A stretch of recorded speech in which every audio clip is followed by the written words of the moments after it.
السلام علیکم ورحمۃ اللہ وبرکاتہ۔ الصلاۃ والسلام علیک یا رسول اللہ، الصلاۃ والسلام علیک یا حبیب اللہ، الصلاۃ والسلام علیک یا نبی اللہ صلی اللہ تعالیٰ علیہ وسلم۔ دوستو، مجھے امید ہے کہ آپ سب خیریت سے ہوں گے۔ تو آج میں اس ویڈیو میں حضور صلی اللہ تعالیٰ علیہ وسلم کے سیرت مصطفیٰ کے بارے میں کچھ بیان کریں گے۔ آپ لوگ سماعت فرمائیں اور اس بیان کو غور سے، اس ویڈیو کو غور سے دیکھیں، اس میں کیا بتاتے ہیں۔ بہت ہی بہترین انداز میں انہوں نے بیان کیا، بہت ہی بہترین انداز طریقے سے انہوں نے بتایا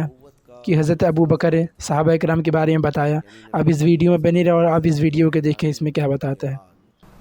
یہ دوسرا سال تھا، جیسے کہ کل کی سیرت کے درس میں بیان میں نے عرض کیا تھا کہ مکہ والوں کی شدت بڑھ گئی تھی، وہ آپے سے باہر ہو چکے تھے اور جہاں غریب صحابہ کو پاتے تھے مارتے تھے۔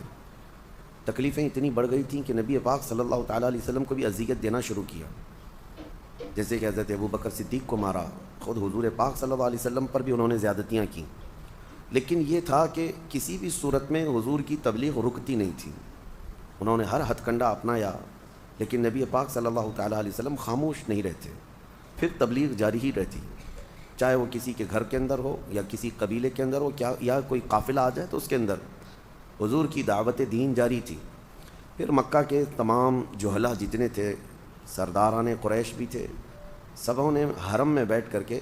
ایک مشورہ کیا کہ آخر کیا بات ہے کہ ہمارے اتنے مارنے کے بعد، تکلیف دینے کے بعد ان کی تبلیغ رکتی کیوں نہیں ہے،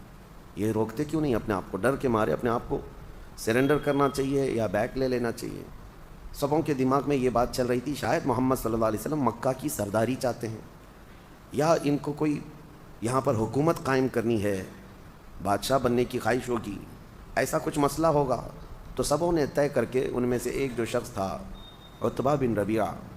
اس کو اپنا وکیل بنایا اور کہا کسی طرح محمد کے قریب ہو جاؤ اور ان کے دل میں موجود بات معلوم کر لو کہ آخر وہ کیوں اس قدر اس نئے دین کے لیے کمر بستہ ہیں۔ عتبہ بن ربیع آیا،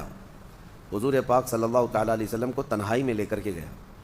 اور بڑی میٹھی چپڑی باتیں کرنے لگا کہ محمد دل کھول کر کے ایک بار میرے پاس بیان کر دو کہ تم مکہ کی سرداری چاہتے ہو،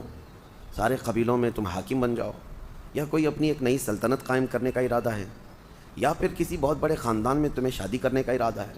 ایک بار کھل کر کے میرے سامنے کہہ دو، خدا کی قسم میں پورے مکہ کو تمہارے زیر فرمان بنا دوں گا، سارے لوگوں کو تمہارا تابع کر دوں گا، بس تم یہ نئے دین والا جو مسئلہ ہے اس کو روک دو، اس چیز کو ختم کر دو، سب مل کر کے رہیں گے اور تمہاری جو خواہش ہے وہ پوری کی جائے گی، عرب کے سب سے بڑے خاندان کی لڑکی چاہیے وہ آپ کو لا کر دے دی جائے گی۔ نبی پاک صلی اللہ تعالیٰ علیہ وسلم نے عتبہ بن ربیعہ کے جواب میں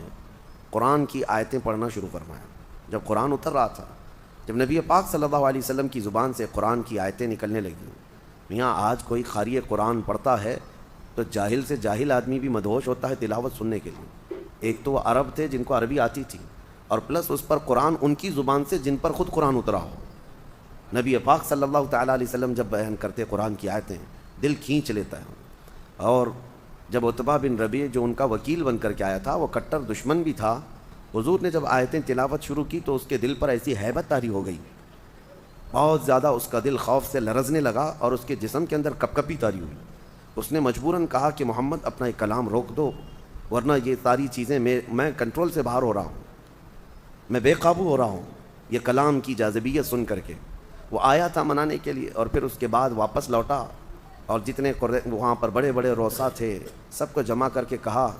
واللہ محمد کے پاس نہ کوئی شعر ہے، نہ کوئی جادو ہے، نہ کوئی کہانی ہے، ان کی زبان سے جو الفاظ نکلتے ہیں اس میں غضب کی تاثیر ہے۔ تو سارے لوگ کھڑے ہو گئے اور کہا، عتبہ تجھ پر بھی تو جادو نہیں چل گیا، تجھے ہم نے کس کام کے لیے بھیجا تھا اور تو وہاں سے متاثر ہو کر کے آیا؟ عتبہ نے کہا، میری بات سننا ہے تو سن لو، میرا مشورہ یہ ہے کہ محمد صلی اللہ علیہ وسلم کو اپنے حال پر چھوڑ دو، اگر ان کا یہ کلام اور ان کی یہ دعوت پورے عرب میں بھاری ہو گئی تو حصہ تو ہمارا ہی ہوگا، قریش کی ہی عزت بڑھے گی، قریش کی عزت بڑھے گی، ہمارے خاندان کے ہیں محمد صلی اللہ علیہ وسلم، اور اگر وہ پورے عرب کو قابو نہ کر سکے تو عرب خود ہی انہیں مار ڈالیں گے۔ تم کیوں یہ روز روز کے جھگڑے اور یہ روز روز کی موب لنچنگ، کسی کو پکڑنا مارنا، یہ سب کیوں کرتے ہو؟ چھوڑ دو ان کو اپنے حال پر۔ لیکن مکہ والے اس کا مشورہ نہیں تسلیم کیے۔